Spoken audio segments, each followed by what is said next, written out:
The winter wind howled across the barren fields, bending the twisted oak trees as if they were pleading for mercy. In the isolated village of Hallow's End, whispers of an ancient curse had long circulated. Once, the villagers had spoken openly about the mysterious disappearances that plagued the region. But now they dared not mention the name. Only the unseen, the forgotten, were believed to roam the darkened woods and fog-laden moors. Marta Jensen, a weary journalist with a taste for the unexplained, arrived in Hallow's End on a gloomy, rain-soaked evening. The scent of damp earth and decaying leaves mingled with the cold air, setting the stage for the unthinkable. Marta had heard rumors of the forgotten, a phenomenon that, according to local lore, claimed those who dared to step beyond the boundary of the known world. Her curiosity was piqued. She was determined to uncover the truth. After checking into a creaking, centuries-old inn on the outskirts of the village, Marta began her research. The innkeeper, a gaunt old man named Eerie, eyed her with a mixture of pity and caution as he handed her a rusted key. "Stay indoors after dark," he warned in a hushed voice. "The lost souls awaken with the twilight." Marta dismissed his advice as superstitious nonsense until the first night. While poring over yellowed pages of ancient manuscripts and local records in the inn's dusty library, she noticed a pattern. Over the past century, countless residents had vanished without a trace.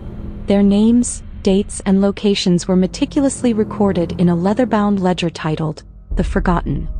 Every entry was accompanied by an unsettling symbol, a spiral intertwining with a broken clock that seemed to pulse with a sinister energy.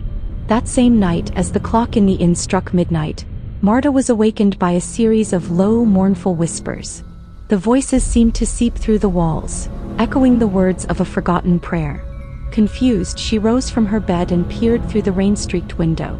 In the distance, figures moved slowly, like specters caught between life and death, their outlines blurred by the fog. Drawn by an irresistible pull, Marta slipped on her raincoat and stepped out into the chill. The village, bathed in a sickly phosphorescent glow from the full moon, was eerily silent.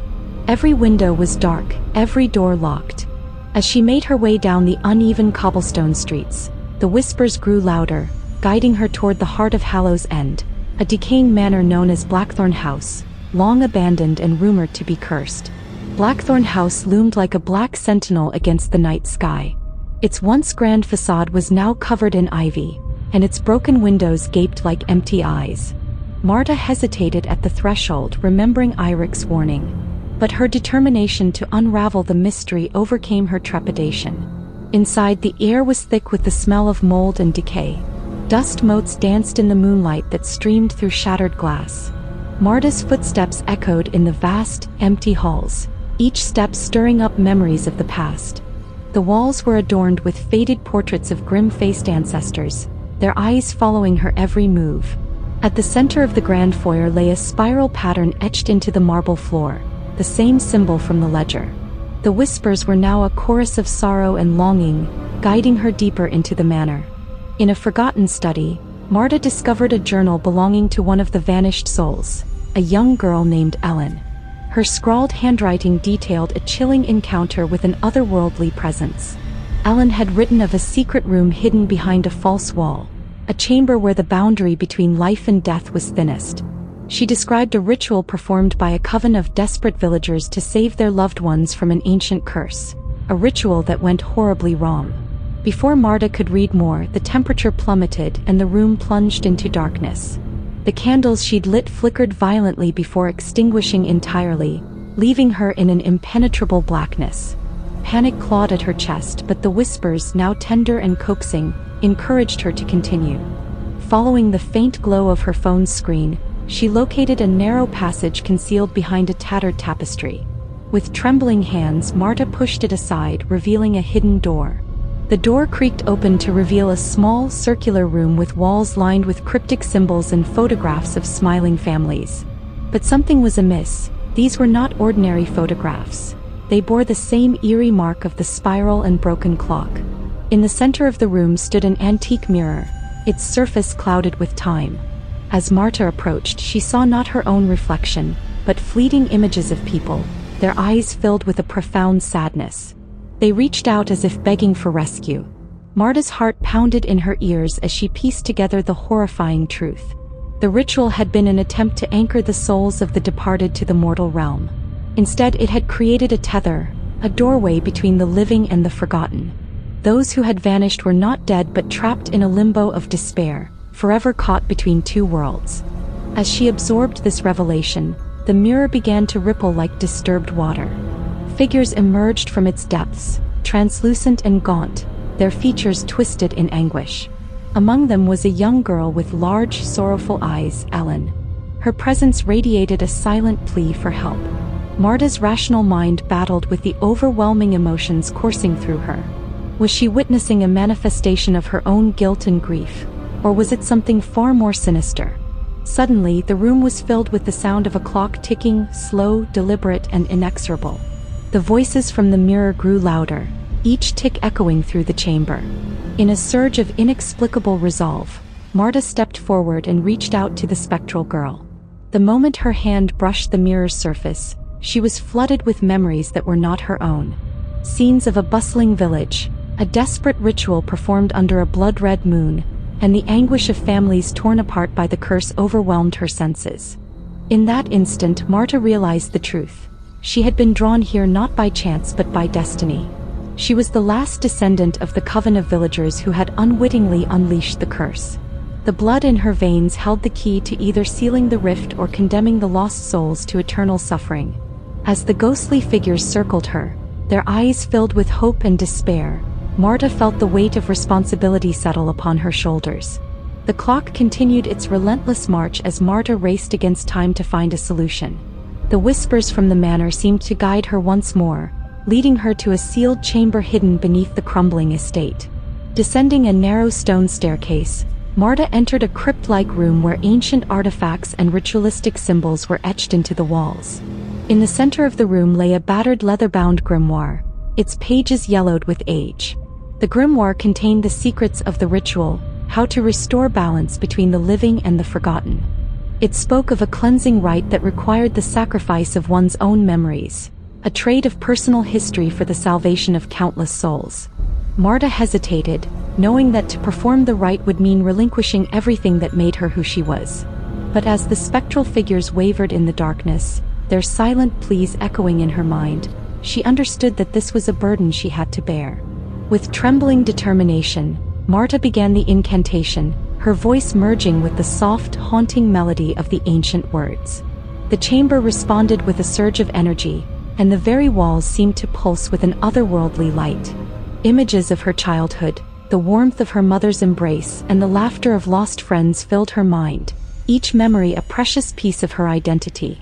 One by one they began to fade, replaced by a numbing emptiness. The ritual reached its climax as the mirror in the hidden chamber reactivated. Marta felt a surge of pain and longing as the boundary between the living and the forgotten grew thin. In that desperate moment she saw her ancestors, their faces solemn and resolute, guiding her through the final steps of the rite. The spectral figures gathered around her, their forms stabilizing as if drawing strength from her sacrifice. A blinding flash of light exploded from the mirror, and for a moment time seemed to stand still. The ghostly apparitions converged, their voices merging into a single heart-wrenching cry of release. Then, as abruptly as it had begun, the light subsided, leaving Marta alone in the quiet darkness of the chamber. The mirror, now opaque and lifeless, reflected only an empty void. In the following days, Hallow's End began to stir with a strange new energy. The oppressive atmosphere that had long weighed upon the village was slowly lifting, replaced by an air of tentative hope. The disappearances had ceased, and those who had been missing for generations seemed to have finally found peace. Yet for Marta, the victory came at a profound cost. She awoke each morning with a profound sense of loss, a void where her memories should have been. Faces, names, and moments of joy were replaced by a haunting emptiness. The villagers noticed her distant gaze, her inability to recall cherished details of her own life. Still, they whispered of her bravery and the mysterious ritual that had lifted the curse.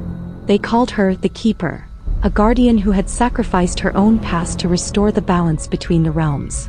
Marta wandered the village, feeling the weight of the void inside her. Yet, in that emptiness she discovered an unexpected clarity. The forgotten souls were at peace, and the legacy of the curse had finally been laid to rest. In quiet moments, she would stand by the old well at the edge of the village, gazing at her reflection in the water. Though her face bore the faint scars of the ritual, her eyes shone with a newfound resolve. Night after night, as the winds carried faint echoes of the past, Marta began to sense that the curse was not entirely vanquished. There were remnants of sorrow in the rustling of leaves, shadows that danced in the periphery of her vision, and distant whispers that hinted at unfinished business. The barrier between worlds, though mended, was still fragile, a delicate seam that could be torn once more by the hand of fate. One particularly cold night, as Marta strolled through the quiet streets of Hallow's End, she encountered a stranger cloaked in darkness. The figure's face was obscured by a wide-brimmed hat, and its eyes glowed faintly under the dim streetlights. "You have done well, Keeper," the stranger intoned, its voice resonating like distant thunder. "But the past is not so easily forgotten." Marta's heart skipped a beat as she recognized the ancient symbol on the stranger's pendant, the spiral intertwined with a broken clock. It was a mark of the forgotten, a reminder that the threads of fate were inexorably tied to the curse. The stranger's words echoed in her mind, stirring dormant fears. "There is a debt yet to be paid," it continued, "a price for memories sacrificed and lives disrupted." Before Marta could respond, the stranger melted into the darkness, leaving her with more questions than answers. Over the following weeks, she experienced unsettling encounters, fleeting glances of ghostly figures and reflections, half-heard murmurs in the dead of night, and inexplicable cold spots in familiar places. It was as if the fabric of the two worlds was fraying once again, and the forgotten were beginning to stir. Determined not to let the cycle of despair repeat, Marta sought answers in the faded pages of the grimoire. She pored over every ritual, every precaution noted by her ancestors. The grimoire hinted at a final safeguard, a sealing of the rift that required a collective act of remembrance from the entire community. Only by embracing their shared past, acknowledging both the pain and the love that had once united them, could the villagers truly banish the lingering shadows. The next full moon, Marta gathered the villagers in the central square. Despite their lingering mistrust of old legends, the community sensed the gravity of the moment. Under a starless sky, they joined hands and recited the ancient words passed down through generations. As their voices rose in unison, the air shimmered with a soft, ethereal glow. The oppressive chill that had long haunted Hallow's End began to lift, replaced by a gentle warmth born of collective hope and remembrance.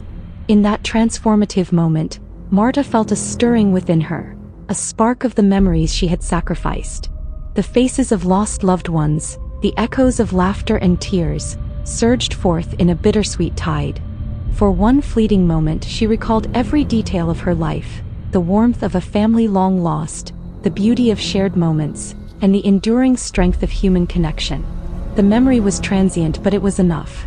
As the last syllables of the incantation faded into the night, the spectral figures that had once haunted the village dissolved into the ether, leaving behind only the soft murmur of the wind. Hallow's End was free. The curse, once thought unbreakable, had been vanquished by the unity of its people. Marta remained in Hallow's End, her role as the keeper etched into the annals of local legend.